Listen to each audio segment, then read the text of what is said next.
FM 89.1, Radio Universidad. Dijimos, vamos a hablar con otros que nos puedan explicar por qué no hay que hablar de esta figura o hay que denominarla de otra manera. Por eso ya estamos en contacto con Juan Pablo Viaje, que es abogado, especialista en violencia familiar, es presidente de ASAPNI, que es la Asociación Argentina de Prevención al Maltrato Infanto-Juvenil. ¿Qué tal, Juan Pablo? Gracias por atendernos. Mi nombre es Andrea Landi. ¿Cómo va?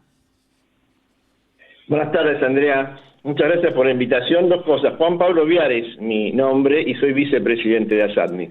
Bueno, te ascendimos igual, ¿eh? No, sí, por supuesto. Algunas aclaraciones nada más.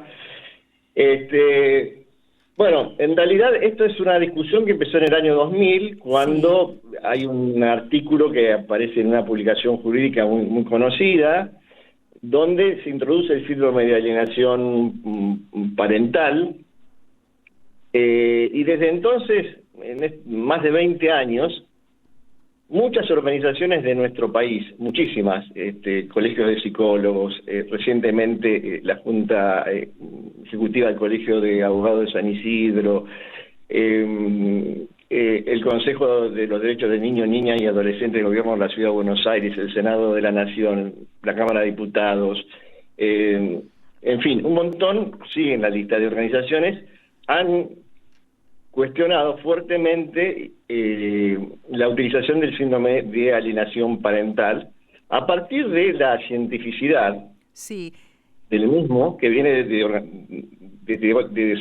organizaciones internacionales, no está contemplada en las normas de las organizaciones, la Organización Mundial de la Salud, tampoco en el DSM-5, en los nomencladores internacionales, pero lamentablemente en algunos casos se usa. Sí, vamos a ver, Juan Pablo, para aquellos que a lo mejor no escucharon la nota del día de ayer, ¿a qué se hace referencia cuando se habla del síndrome de alienación parental?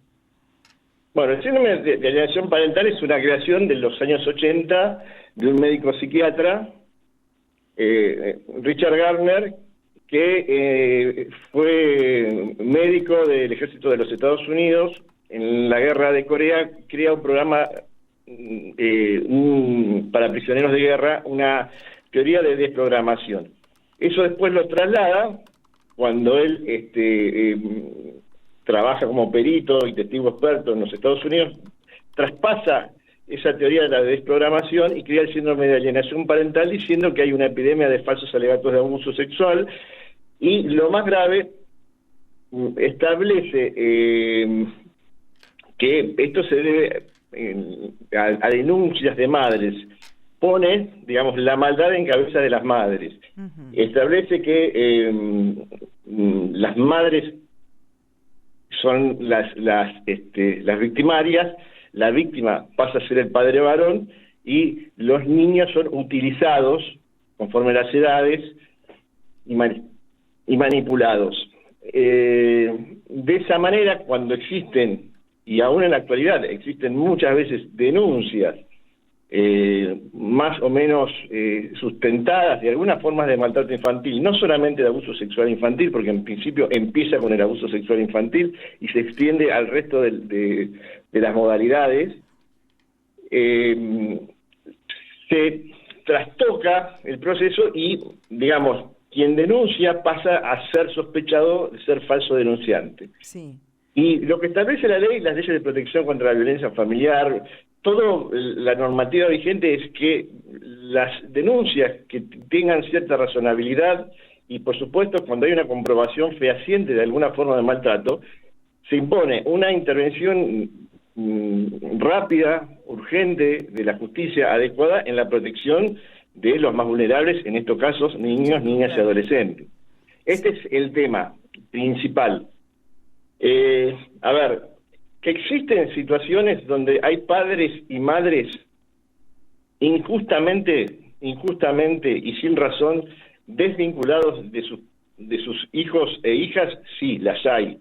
Pero nosotros entendemos que esto merece otro abordaje a partir del concepto de abuso emocional en contexto de disputa parental, que es algo absolutamente, una visión, una perspectiva, un constructo totalmente diferente, donde no hay mitos, donde no hay prejuicios, donde no se parte, como dice algún fallo de la Suprema Corte de Justicia de la Provincia de Buenos Aires, de poner la maldad del lado de las mujeres. Claro. Y Ayer por cuando otra parte, hablábamos con el doctor Misraji, en ningún momento hizo mención, porque es más, hablamos del caso de Gabriela Arias Uriburu, dijo, yo jamás, dice, avalaría a un violador, a un abusador, dice, eso es un delito, dice, y acá dice, esto no tiene ni cuestión de género, ni nada de esto. Y claro, y también su preocupación, al menos lo que ayer nos decía y con la publicación de este libro, tenía que ver también con esto, con proteger a los chicos a veces, ¿no?, de los abusos de alguno de los padres que obstruye esa vinculación paterno o materno-filial, ¿no? bueno, pero para eso hace falta que haya profesionales y equipos probos que puedan evaluar adecuadamente cada caso. Cada caso es diferente a otro. Claro. Nosotros siempre decimos caso por caso y casa por casa. Entonces, en una cantidad de denuncias va a haber denuncias que estén fundamentadas, denuncias que estén en una zona gris, y también va a haber en algún porcentaje algunas falsas denuncias. Desde ya, pero el abordaje no puede pasar por una, de alguna forma dar vuelta y poner a quien denuncia en un lugar de supuesta falsa denunciante, porque es dar vuelta al proceso de investigación. Entonces, sí es cierto que hay un problema creciente, esto también en otros países, en España, hay un autor que señala esto, que lamentablemente es cada vez más son la cantidad de niños, niñas, adolescentes que injustamente, reitero, están desvinculados de sus padres y madres. En realidad cada caso es muy complejo, ¿sí? Digo, puede haber similitudes en unos casos y en otros, pero uno tampoco puede hacer una clasificación, una generalización, y claro, una generalización entre blanco y negro, por supuesto. Claro. Entonces, dependerá de la justicia. Es cierto que los tiempos de la justicia de familia no son los necesarios. No hay peor forma de injusticia que la justicia lenta, se decía, dicen los doctrinarios, y realmente ese es un problema, pero utilizar el síndrome de alienación parental y fundamentalmente utilizar algún tipo de terapia que el mismo Wagner propone, como se ha hecho en este país, como retirar a un niño que no veía a su padre durante 5 años, sacarlo con la fuerza pública, con la policía de la escuela y llevarlo a vivir con ese padre y que no tenga contacto por años con la madre, evidentemente no es una práctica que respete el interés superior de los niños. No, obviamente que no, y aparte, bueno, es terrible si alguien decide algo así, ¿no? Esto se ha decidido alguna vez, donde expresamente un tribunal de familia, en la provincia de Buenos Aires había tribunales de familia compuestos por 3 jueces, después se disolvieron y se cambiaron por juzgados unipersonales, ¿no es cierto? En ese momento un juzgado de familia decidió hacer eso, en un caso puntual y particular, aplicando la metodología SAP. Y esto evidentemente avasalla y arrasa todos los derechos establecidos en la Convención de los Derechos del Niño y las demás normas, ¿no es cierto?, que protegen a la infancia. Bien, y claro, ¿qué pasa también, no, cuando no queda judicializada esta cuestión, que por lo general, no, ya son padres que a lo mejor ya tienen un divorcio complicado, pero aparece esto donde también el poder y el dinero de la parte que lo tiene es la que puede también hacer valer otros recursos, ¿no? Bueno, en realidad a veces lamentablemente se genera en torno a muchas veces niños, niñas, adolescentes que pasan por el sistema judicial una desorganización de instituciones que pretenden intervenir, a veces en beneficio, pero sin articular.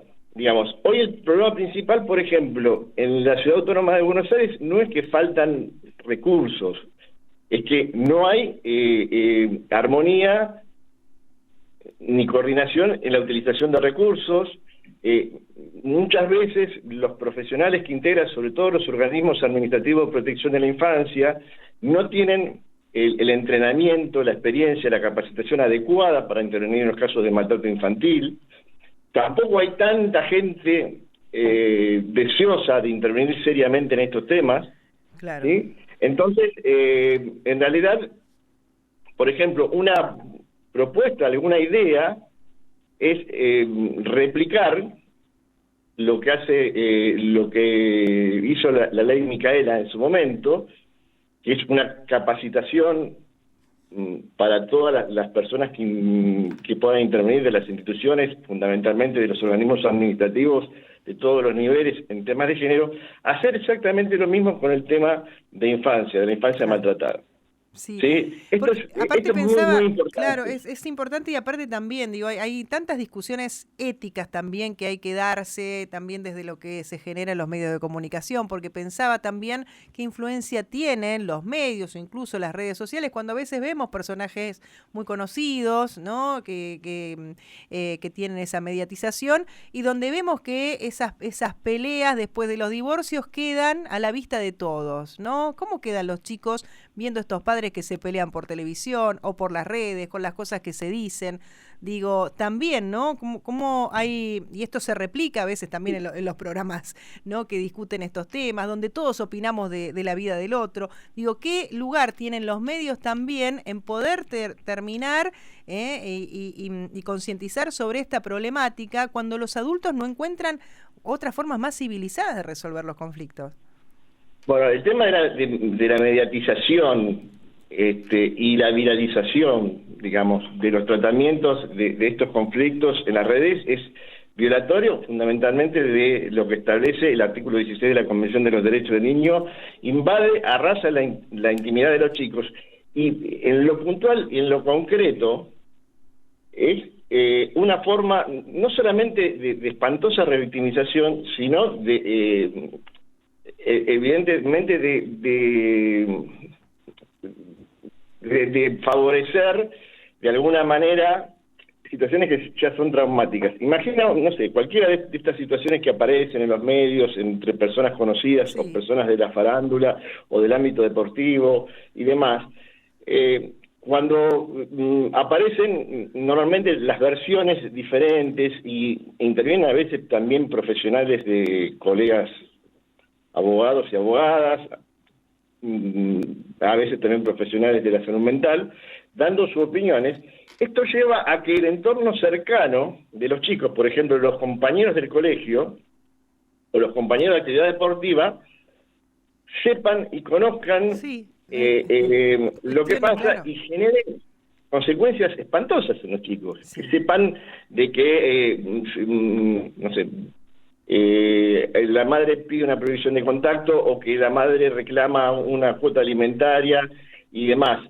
Cuando eso, por ejemplo, si uno tiene un chico y está teniendo un problema de este tipo, se informa directamente al colegio, que es el colegio el que sabe lo que tiene que hacer, pero no tiene por qué saberlo todo el mundo, ¿no? Y aún así con mucho cuidado, claro, digamos, con muchísimo cuidado. El ENACOM ha sacado muchas resoluciones respecto a este tema, respecto a respetar la intimidad, la integridad de los niños, no solamente a no mostrar los rostros, los nombres y demás, o sea, no alcanza con pixelar la cara de los chicos y después el padre y la madre aparecen, porque evidentemente de forma inmediata el entorno de los chicos identifican, claro, al niño o a la niña y la problemática por la que están atravesando. Así es. Que por supuesto no es nada grato. Y entonces, a ver, Juan Pablo, ¿qué es lo que puede hacer un padre, una madre que tiene, ¿no?, su vínculo con su hijo o hija obstruido? ¿Cómo tendría o tiene que actuar ante la justicia? Y también, ¿no?, porque más allá, digo, si también pasa el tiempo y más allá del fallo que pueda tener la justicia o no sobre este tema, si después el chico no quiere vincularse por lo que escuchó en la casa o porque, estaba dándose esta situación, ¿qué es lo que tiene que hacer ese progenitor que no puede tener contacto con su hijo o hija? Sí, hoy hablamos de progenitor y también de muchas progenitoras que, insisto, de nuevo, ¿no?, en casos que están injustamente desvinculado de sus hijos, hijas, también podemos agregar a gente de la familia ampliada también. En ese caso, lo mejor es que consulten a profesionales, que los hay, dedicados a esta temática, a temática de familia fundamentalmente, y que también a veces es recomendable consultar a más de un profesional, porque pueden ser que sea importante escuchar una segunda opinión, ¿no es cierto?, en este tema. A veces hay recomendaciones sobre activar la instancia penal. Hoy hay una ley que es la ley 24.270 que permite a las personas ir directamente a la justicia penal sin pasar previamente por la justicia de familia. Nosotros creemos que eso, además de no dar resultado, es absolutamente violento para los chicos. Lo que proponemos en alguna reforma al Código Penal es que las personas que reclaman un régimen de comunicación tengan que pasar primero por el juez de familia o jueza de familia, o el juez que tenga competencia en asuntos de familia, y luego de que esté establecido provisoria definitivamente un régimen de comunicación y haya un incumplimiento, recién entonces puede intervenir la justicia penal, pero no como primera instancia. Bien. Esto creo que sería importante que haya siempre una intervención inicial de los juzgados de familia, que son los juzgados que cuentan con equipos y con capacitación, entrenamiento. También es importante de que haya más, que los jueces cuenten con más recursos, sobre todo para las evaluaciones. Acá hay que diferenciar lo que son las evaluaciones, que los hacen los organismos forenses, los equipos de los juzgados de familia en la provincia de Buenos Aires, por ejemplo, los equipos técnicos que están conformados por psicólogos, psiquiatra y trabajador social, que cuenten, en Capital, por ejemplo, cada juzgado no cuenta con esto, entonces deben recurrir a otras instituciones. Tiene que haber en calidad y cantidad suficientes organismos que puedan evaluar lo que resulte adecuado. Evaluar en una primera instancia lo que se llama la evaluación de riesgo, las primeras evaluaciones para tomar las primeras medidas, para que el tema no se cronifique, esto es fundamental, claro. Y luego contar con instancias donde se puedan hacer evaluaciones más amplias. Luego hay que tener en cuenta que, obtenido un diagnóstico, hay que contar con equipos, programas bien preparados, bien sostenidos, que puedan llevar adelante los dispositivos terapéuticos necesarios, dispositivos terapéuticos que van a incluir, por supuesto, a niños, niñas, adolescentes, a padres, a madres y a otras personas. Y por supuesto, esto es muy importante, creo, que los que intervienen, porque a veces intervienen más de una institución en el mismo caso, tengan los mismos criterios, aúnen los criterios de intervención. Y unificación de los criterios de intervención le compete a los juzgados de familia a través de la convocatoria a los profesionales, claro, para establecer estrategias adecuadas para resolver situaciones que quedan a veces estancadas en el tiempo y, por supuesto, no favorecen a nadie, definitivamente. Juan Pablo, y desde la Asociación Argentina de Prevención del Maltrato Infanto-Juvenil, ¿ustedes cómo trabajan? ¿No? ¿Cuáles son las herramientas que a lo mejor le pueden ofrecer a alguien que se puede acercar hasta el lugar para solicitar la ayuda? ¿Qué es lo que hacen, ¿no, ustedes con la comunidad para trabajar sobre este tema? Bueno, nosotros no brindamos asistencia. Esta es la primera cuestión. Sí, en algún momento lo que hacemos es promovemos la docencia, la capacitación. Hemos diseñado algunos anteproyectos de ley, tanto en el orden federal como en el orden local, que creemos que pueden mejorar mucho la situación de la infancia maltratada en general, ¿sí? Esto es importante también, pensar el abuso emocional en contexto de disputa parental como una forma más de otras formas de maltrato que tiene la infancia, ¿sí? Hay situaciones donde los padres no pelean, porque ambos padres, por ejemplo, ejercen violencia, o un padre ejerce violencia y el otro la tolera en la convivencia, estoy refiriéndome, o situaciones de negligencia, situaciones de maltrato psicológico. También estamos entre algunas propuestas es que el maltrato psicológico grave sea tipificado como un delito penal, como es en otros países, etcétera. Proponemos cambios legislativos, capacitaciones. Desde hace mucho tiempo, ya llevamos más de 100, hacemos mensualmente lo que se llaman los cafés de ASAPNI, donde nos tratamos de tomar temas dilemáticos, polémicos, novedosos, abordarlos, establecer ámbitos de discusión, de revisión de estas temáticas, ¿no? No sé, por ejemplo, el próximo que tenemos es sobre apego traumático, ¿no es cierto? Buscamos los mejores especialistas y vamos a cuestiones puntuales. Y aparte, ASAPNI tiene desde hace más de 10 años un convenio con la Facultad de Filosofía de la Universidad de Buenos Aires y lleva adelante un programa de actualización donde, si bien se centraliza la cuestión en la capacitación precisamente en el maltrato infanto-juvenil, se abordan las otras modalidades de violencia familiar, como son las violencias de género, las violencias a otros grupos vulnerables, como los adultos mayores, las personas con discapacidad, etcétera. Juan Pablo, te agradecemos muchísimo estos minutos aquí a Radio Universidad y seguramente volveremos a charlar porque la verdad que las infancias nos preocupan y todo lo que se pueda hacer para poder mejorar, ¿no?, la calidad de vida y respetar los derechos de todos los niños es lo que aquí deseamos. Así que te agradecemos muchísimo estos minutos de común acuerdo. Muchas gracias a ustedes, ha sido un placer para mí y a disposición cuando necesiten. Ahí está, muchísimas gracias, un abrazo.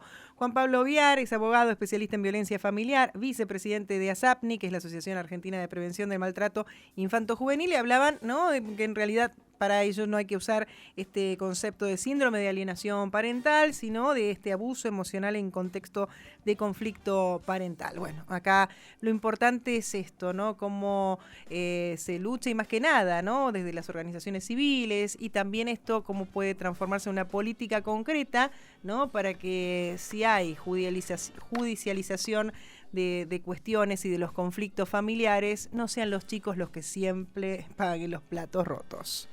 Desde la Universidad Nacional de La Matanza, Radio Universidad FM 89.1. Siempre cerca.